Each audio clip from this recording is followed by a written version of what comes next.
Good afternoon, everyone. It's almost spring, but it's not quite spring. And if you're like me, you probably have some porch pots sitting around that are just empty bowls of dirt.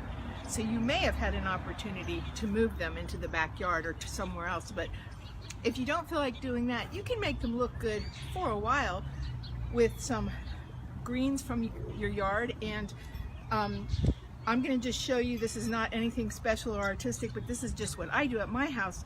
I go around my yard and I cut various pieces of greenery, and then I plug them into the soil, and I use the soil like it's my oasis foam when you're making a floral arrangement. And from there I just sit them back out on the porch, and you'd be amazed at how long they can actually stay green. So first thing I'm going to do is start on this one right here, and I'm going to put a piece of Nandina into the middle of it. Okay, this is a dwarf Nandina, and it's just a piece. I'm just going to stick it into the soil, and having a little trouble with it because I guess the soil's a little bit frozen.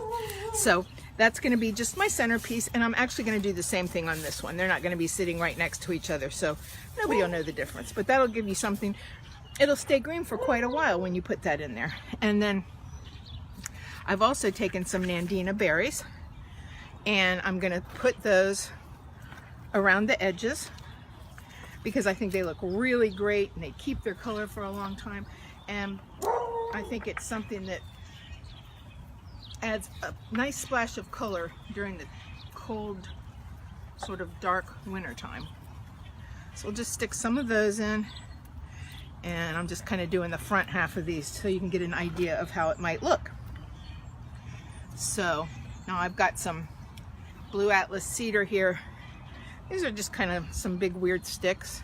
I'll put those in as kind of some height in the arrangement, and those will make it, give it a little interest, something to look at. And then here is a nice piece of Pieris japonica. I'm actually going to use that in this nice tall arrangement over here. So I'm going to put that in the middle of that one. And then around the edges, I'm going to put some Japanese holly. This is just something that's plain green, but as you can see, it's a different color, a different texture, different leaf size. So it gives it some interest when you put those in the arrangement.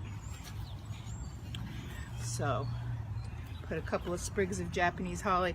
Like with any arrangement, it usually works best if you use 3 of something rather than an even number. I don't know why, that's just an art principle, so usually try to go with that. This is gold thread cypress. It's not very gold because it's been growing in the shade all this time. But again, now you have something with needles on it, and you're using that to give it a feathery texture and make it look, give it some volume, even though you really don't have very many pieces in there. And right here, this is again another piece of gold thread cypress. I'm going to put this and a piece of Nandina in my shoe. I have a pair of shoes that have been sitting on my front porch for 10 years now. They were my friend's work boots, and when he passed away, I decided that they would just keep on working, and so they've been working as a little garden all these years. So that's just something. When these things are full of flowers in the spring, they look fabulous, but over the winter, you kind of hate to have them just looking quite so terrible. This is called Portuguese laurel. So when you have evergreens, you have either the needle type or the leafy type, and when you can use them both together, it gives a nice contrast in your textures. So I'm not really digging this one, but I'm going to keep working on it. After I say goodbye to you, I will find some more pieces to use on it.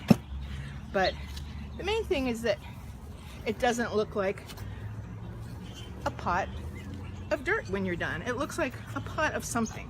So hopefully that might give you a couple of ideas of something you could do with your pots over the winter when they don't have flowers in them. Let me try to grab a couple more pieces of Japanese holly here. I staged myself right near my greenery thinking maybe I could get some more pieces off of this. But just to fill in around the edges. I don't know how it looks because I'm on the back side of it, but hopefully it's given you some ideas, and maybe you can get creative and share your ideas with us. Thanks for tuning in.